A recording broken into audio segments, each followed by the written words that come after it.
Hi friends, welcome to my channel. গত 7ই মে 2025 কলকাতা হাইকোর্টে প্রাথমিক বিদ্যালয়ের শিক্ষক শিক্ষিকা মামলা 2014 টেট নিয়ে একটা পাল্টা সওয়াল ছিল। এটা অনেকেই আমরা জানি, বা এক প্রকার বলতে গেলে প্রায় সবাই আমরা জানি, কারণ এটি একটি হাই ভোল্টেজ মামলা। এর সঙ্গে যদিও প্রথমে যুক্ত ছিল 42,949 জন শিক্ষক শিক্ষিকা, কিন্তু পরে মোটামুটি একটা প্রায় 10,949 জন ফিগার যারা ট্রেন টিচার্স, প্রশিক্ষণপ্রাপ্ত প্রাথমিক বিদ্যালয়ের শিক্ষক শিক্ষিকা, তাদেরকে ছাড় দেওয়া হয়েছিল এক্স জাস্টিস গাঙ্গুলি সাহেবের সিঙ্গেল বেঞ্চের এজলাস থেকে, যেটাকে ডিভিশনাল বেঞ্চও মেনে নেয়, এবং সুপ্রিম কোর্ট থেকে আবার ফিরে আসে জাস্টিস সৌমেন সেনের বেঞ্চে। জাস্টিস সৌমেন সেন সরে যান ইন্ডিভিজুয়াল কেস দেখিয়ে, ব্যক্তিগত মামলা দেখিয়ে, বা ব্যক্তিগত তার সঙ্গে কিছু ব্যাপার আছে এইটা নিয়ে তিনি শুনতে চান না, যেটা গতকাল জাস্টিস তপব্রত চক্রবর্তী এবং জাস্টিস ঋতব্রত কুমার মিত্রের ডিভিশনাল বেঞ্চে শুনানি পর্ব শুরু হয়। এ পর্যন্ত অনেকেই আমরা জানি, এবং শুনানি পর্ব যারা বা যিনারা শুনেছেন, আমিও শুনেছি। যদিও আমাদের কিশোর দত্ত মহোদয় 1 ঘন্টা 32 মিনিট 47 সেকেন্ড মতো একটা সময় তিনি একা বলেছিলেন। যদিও এত সময় ধরে একসঙ্গে লাইভ শোনার সময় হয়তো আমাদের হয়নি, কিন্তু যেটুকু সময় আমরা শুনেছি, ভালো করে শুনেছি, শোনার চেষ্টা করেছি, সেখানে 1 ঘন্টা 32 মিনিট 47 সেকেন্ডের মধ্যে তিনি বারে বারে ওই সিঙ্গেল বেঞ্চের যে রায়, সিঙ্গেল বেঞ্চের যে অবজারভেশন, সিঙ্গেল বেঞ্চের যে জাজমেন্ট, তার কিছু প্রসেস নিয়ে ওনার, যাকে আমরা ইংরেজিতে বলি প্রেডিলিকশন, সেই প্রেডিলিক্টরি ওয়ার্ডস বলেন কেন, ওনার প্রেডিলিকশনস, ওনার observatory analysis, cross analysis, cross discussion উনি করেন। এখন প্রশ্ন হবে, তাহলে এই মামলার পরিসমাপ্তি কবে হবে? প্রথম কথা, এই মামলার পরিসমাপ্তি কোন দিকে যাচ্ছে, এবং এর ফলে প্রায় 32,000 শিক্ষক শিক্ষিকা যারা এই মুহূর্তে একটা আতঙ্কের মধ্যে আছে, ওনাদের কি হবে?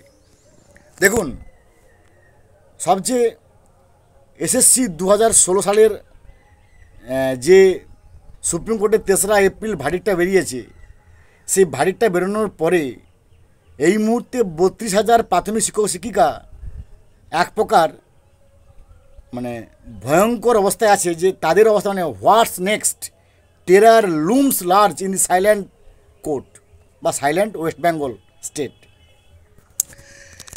দেখুন, কিশোর দত্ত সাহেব উনি যেহেতু সরকারের দ্বারা নিয়োজিত, উনি সরকারের হয়ে কথা বলবেন, এটাই স্বাভাবিক।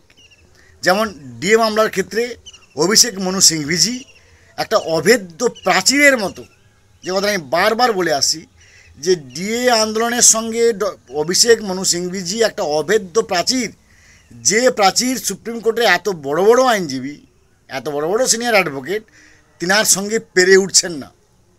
তাই তিনি 16টা ডেট 17টা ডেট এই একই রকম এক্সটেন্সিভ হিয়ারিং, কখনো পার্ট হার্ড এমার্জেন্সি কেস, কখনো নানা রকম অজুহাত দেখিয়ে, দু একটা হয়তো, যেমন ধরুন জাস্টিস দীপঙ্কর দত্ত বা জাস্টিস দীপঙ্কর স্যারের বেঞ্চ থেকে 2-1বার ক্যান্সেল হয়েছে, যে উনার হাইপার অ্যাক্টিভ তত্ত্ব, না হলে কিন্তু অভিষেক মনু সিংভিজি বারবার এটাকে আটকে রেখেছেন।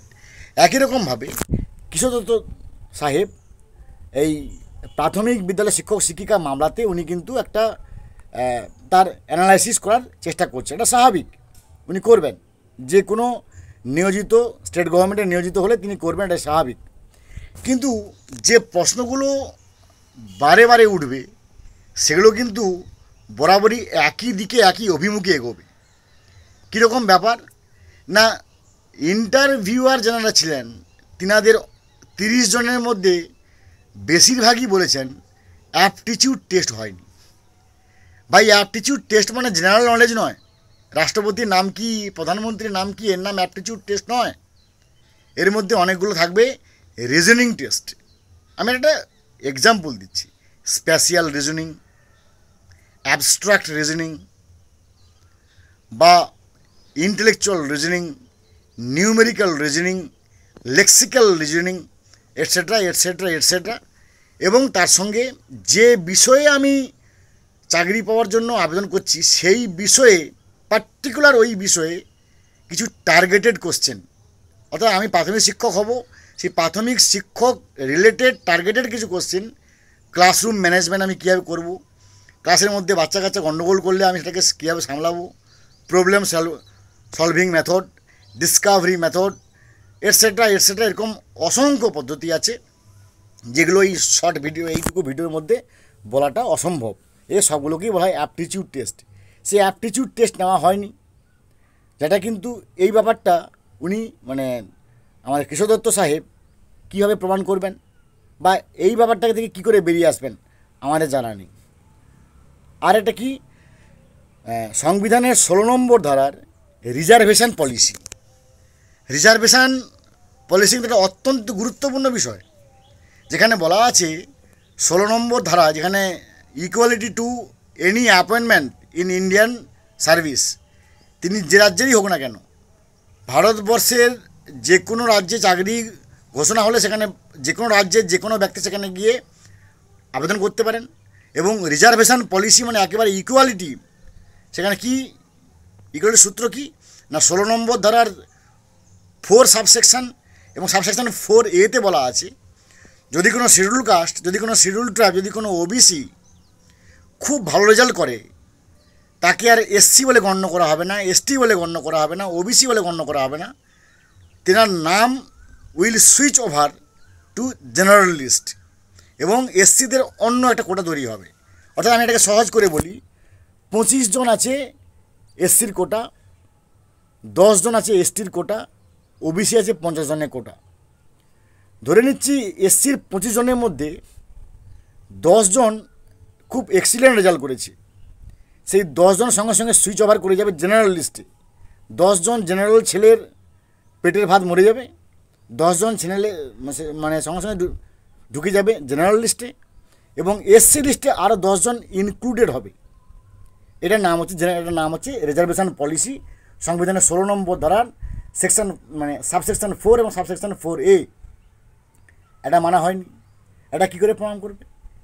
সিলেকশন কমিটি একটা করতে হবে, যেটা প্রাথমিক বিদ্যালয়ের নিজস্ব যে তাদের আইন তৈরি করছে, সেই আইনের 7 নম্বর ধারায় তেনারা নিজেই বলেছেন যে একটা সিলেকশন কমিটি যে কোনো অ্যাপয়েন্টমেন্টের করতে হবে।